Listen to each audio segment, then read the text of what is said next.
বার্তা এক নজর। বেহাল ধরাখানা প্রাথমিক স্বাস্থ্য কেন্দ্র পরিষেবা নিয়ে ক্ষোভে ফুঁসছে এলাকাবাসী। কোচবিহার জেলার দিনহাটা বিধানসভার অন্তর্গত দিনহাটা 2 নম্বর ব্লকের সুকারুর কুটি গ্রাম পঞ্চায়েতে অবস্থিত ধরাইখানা প্রাথমিক স্বাস্থ্য কেন্দ্রের বেহাল দশা নিয়ে চরম ক্ষোভ প্রকাশ করেছেন স্থানীয় বাসিন্দারা। তাদের অভিযোগ, এক সময় যেখানে সব রকম স্বাস্থ্য পরিষেবা মিলত, বর্তমানে সেটি নামমাত্র একটি উপস্বাস্থ্য কেন্দ্রে পরিণত হয়েছে। এলাকাবাসীদের দাবি, প্রতিনিয়ত স্বাস্থ্য পরিষেবার মান উন্নয়ন না হয়ে বরং অবনতি হচ্ছে। আগে এই স্বাস্থ্য কেন্দ্রে অপারেশন থিয়েটার পর্যন্ত পর্যাপ্ত ডাক্তার ও নার্স ছিল এবং দিনরাত সমানভাবে পরিষেবা মিলত, কিন্তু বর্তমানে ডাক্তারদের অনিয়মিত উপস্থিতি এবং পরিষেবার অভাবে মানুষ অসুস্থ হয়েও 25 মিটার দূরত্বে মহকুমা হাসপাতালে ছুটতে হয়। স্থানীয়দের অভিযুক্ত, ডাক্তাররা নিয়মিত আসেন না, ফলে প্রয়োজনীয় চিকিৎসা পরিষেবা থেকে বঞ্চিত হচ্ছেন তারা।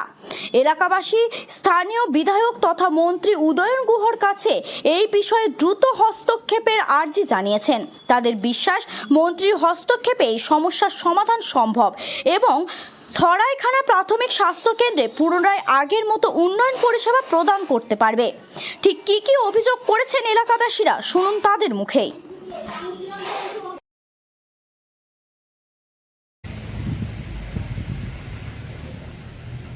এই দেখুন, এই যে রুমগুলো দেখতে পাচ্ছেন, এই রুমগুলোতে এক সময় বেড ছিল, সবকিছু ছিল। হ্যাঁ,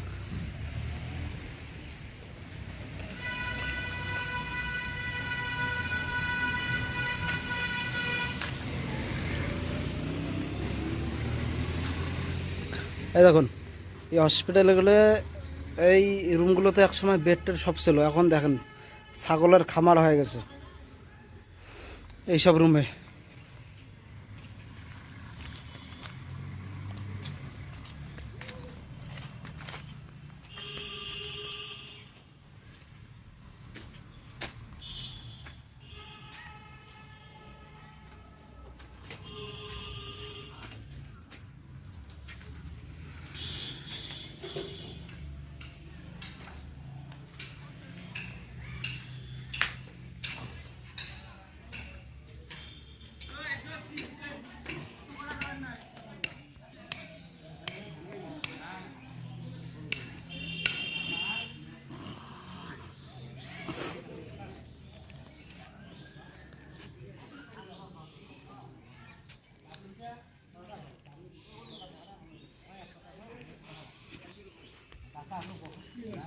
মানে ইট ইট খোলা যাচ্ছে, হসপিটালের ইট খোলা যায় এমন পরিস্থিতি এই হসপিটালগুলো। একটু আবার আপনাদেরকে দেখাচ্ছি, দেখুন হসপিটাল তো নয়, মানে হসপিটালে এখন মদের আড্ডা হয়। এই হসপিটালে এখন মদের আড্ডা, গাঁজার আড্ডা, যত রকম হারাম কাজে লিপ্ত এই হসপিটালে হচ্ছে। আমরা অবগত করছি আমাদের মাননীয় মুখ্যমন্ত্রীর কাছে, আমরা আমরা আমরা আবেদন রাখছি এই হসপিটাল যেন আবার সেই রকম উন্নত হয়। তবে আমি মনে করি আমাদের এই হসপিটাল আমরা উন্নত চাই। যদি আপনি মনে করে থাকেন আমাদের এই স্বাস্থ্যকেন্দ্র উন্নত হোক, তো অবশ্যই ভিডিওটিকে শেয়ার করে সবার মাঝে জানিয়ে দেবেন। দেখেন বর্তমান হসপিটালের পরিস্থিতি, যে হসপিটালে এক সময় বেড ছিল, নার্স সব সময় নাইট ডিউটি, ডে ডিউটি, সব সময়ের জন্য আমাদের হসপিটালের ডক্টর নার্সরা ডিউটি করতো, সেই হসপিটালে এখন পরিস্থিতি প্রচুর গাছ। মনে হয় হসপিটাল তো না, মনে হচ্ছে এটা কি একটা মাঠ, ছেলে খেলামও চলছে। দেশের মধ্যে দেশ নাকি ডিজিটাল হচ্ছে। ডিজিটাল দেশের যদি হসপিটাল যদি এইরকম উন্নত হয়, তাহলে আমি মনে করি আমাদের দেশের প্রধানমন্ত্রী ব্যর্থ। আমরা আমাদের এই হসপিটালকে আমরা উন্নত চাই। আমাদের এই হসপিটালের যত ডক্টর, আমরা ডক্টর চাই, উন্নত মানের ডক্টর চাই, এবং এখানকার এলাকাবাসী যত গরিবশীল যে হসপিটাল আছে, কিন্তু হসপিটালে কোনো চিকিৎসার কোনো ব্যবস্থা নেই। হসপিটাল আছে কিন্তু হসপিটালে কোনো ডক্টর নেই। হসপিটাল আছে কিন্তু হসপিটালে কোনো নার্স নেই।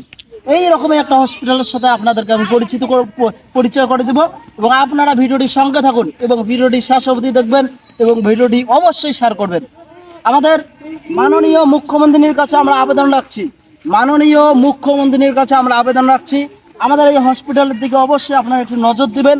এবং এই হসপিটাল এক সময় এই এলাকার একটা জনপ্রিয় হসপিটাল এবং খুব উন্নত মানের হসপিটাল ছিল, যে হসপিটাল এখন হসপিটালের দেখুন, হসপিটালের ঘরগুলো দেখুন, সব ভাঙচুর। হসপিটালে সারাদিনে একজন ডাক্তার আসে, 10টার সময় ডাক্তার আসে, 2টার সময় ডক্টর যায়। হসপিটালের রুমগুলো আমি দেখাবো, এই হসপিটালের রুমগুলোতেই এক সময় ডক্টর ছিল। ডক্টর এখানে এক সময় রিসেপশন ছিল, এখানে এক সময় নার্সরা ডিউটি করতো, নাইট ডিউটি করতো এবং ডে ডিউটি করতো। এখানেই এক সময় আমাদের এলাকার মহিলারা এখানেই ডেলিভারির কাজ সম্পূর্ণ করতো। সেই হসপিটালে এখন ডেলিভারিতেও দূরে থাক, একটা জ্বরের ট্যাবলেটও হতে পাওয়া যায় না, এমন একটি হসপিটাল। আমরা কি তাহলে এই হসপিটালের আমরা মুখ্যমন্ত্রীর কাছে আমরা একটু আবেদন রাখছি, আমাদের মুখ্যমন্ত্রী কি এইসব হসপিটাল কি ওনাদের চোখে পড়ে না? আমাদের দেশের প্রধানমন্ত্রী কি এইসব হসপিটাল কি ওনাদের চোখে পড়ে না? উনি যেভাবে বলছেন, আমাদের প্রধানমন্ত্রী সাহেব উনি যেভাবে বলছেন আমাদের প্রতিটা হসপিটালকে আমরা উন্নত করব, আমাদের এই দেশ হলো ডিজিটাল দেশ, তাহলে ওনারা কি এইসব হসপিটাল দেখেন না? এত বড় মাঠ, এত বড় জায়গা পড়ে আছে, একটু জায়গাটা দেখো তো, পুরো হসপিটালটার এরিয়াটা দেখো তো, এত বড় হসপিটালের এরিয়া পড়ে আছে। আমরা চাচ্ছি এই হসপিটালকে আবার সেই 50 বছর আগে যেরকম উন্নত মানের হসপিটাল ছিল, যেই রকম এখানে